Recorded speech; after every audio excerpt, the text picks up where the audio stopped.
Elle naquit par hasard à l'aube du siècle dernier. Sa taille aussi frêle que l'intestin grêle, la touffe de ses cheveux s'ouvrait en parapluie.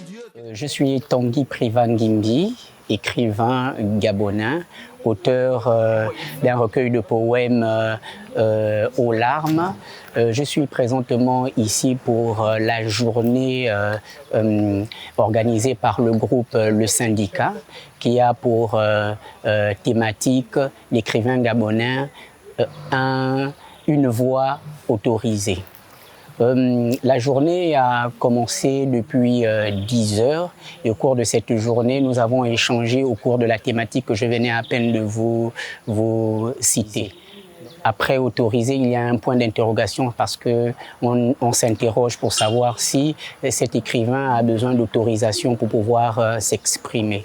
Et autour de cette thématique, nous avons échangé avec plusieurs auteurs.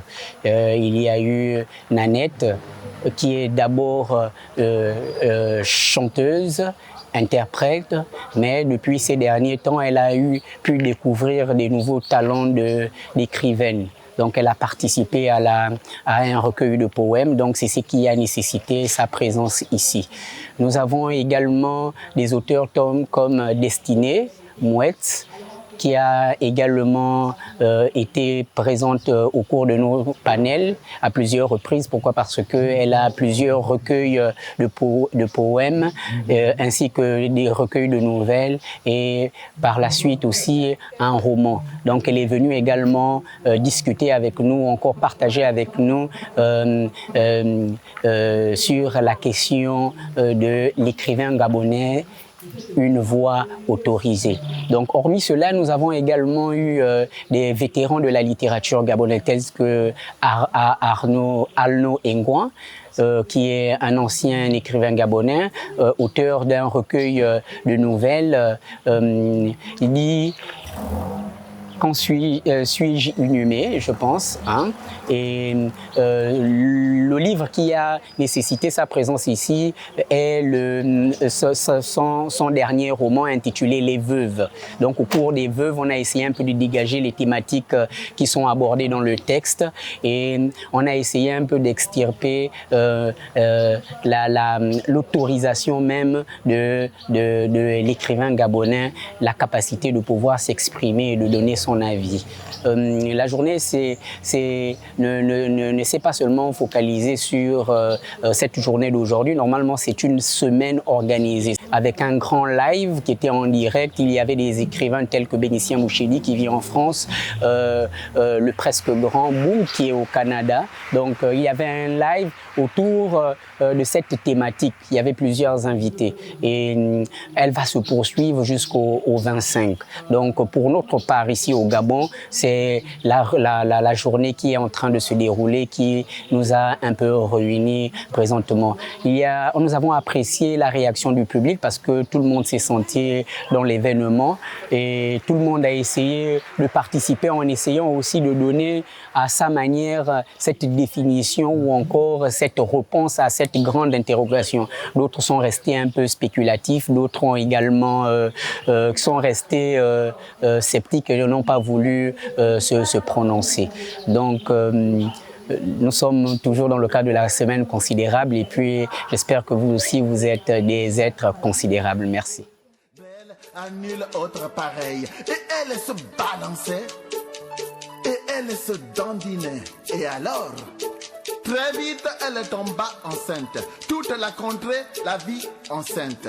La délivrance arriva. Les hommes poings levés au ciel, les femmes secouant leurs mamelles, leurs seins nus. Case consacrée, plante verte. Je suis Bivégué Obian Valérie. Donc, lors de cette journée considérable, nous avons eu à parler de deux œuvres essentiellement dans notre panel. Il s'agissait de présenter avec deux romanciers, un qui est présent dans le champ littéraire gabonais depuis un moment, vu son ancienneté, et un nouvel écrivain que l'on appelle Julien Sorel, du nom de son auteur en fait, de son nom de plume. en fait. Donc, il s'agissait de présenter essentiellement 2 romans qui mettaient en avant 2 problématiques très précises. La première, celle du roman de Arnaud Ingouan, mettait tout simplement en avant la problématique de ces femmes africaines portées sur le complexe d'infériorité vis-à-vis de l'homme blanc.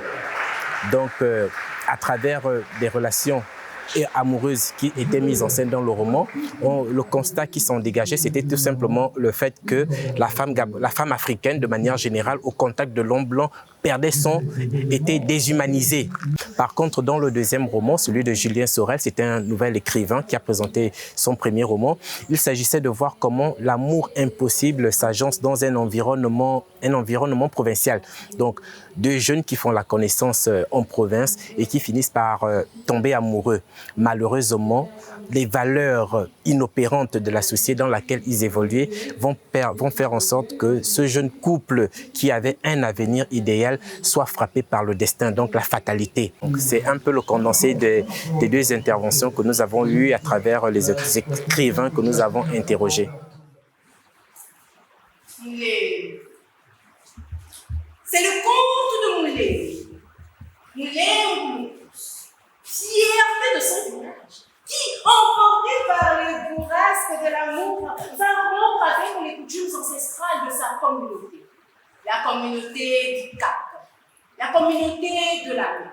Quand je vous dis Nyebengia, vous me répondez bien. Nyebengia, Nyebengia. En effet, après avoir arraché Timba la Belle, des noms des ravageurs de plantation, Moulembo estime que la main de la magnifique jeune femme lui revient. Nyebengia. Ainsi, Moulembo se rend chez ses frères et ses sœurs, la tête, les yeux, le nez, la bouche, les dents, les seins, le ventre et j'en passe, pour que ces derniers l'accompagnent faire sa demande auprès des parents de Timba. Nyebengia.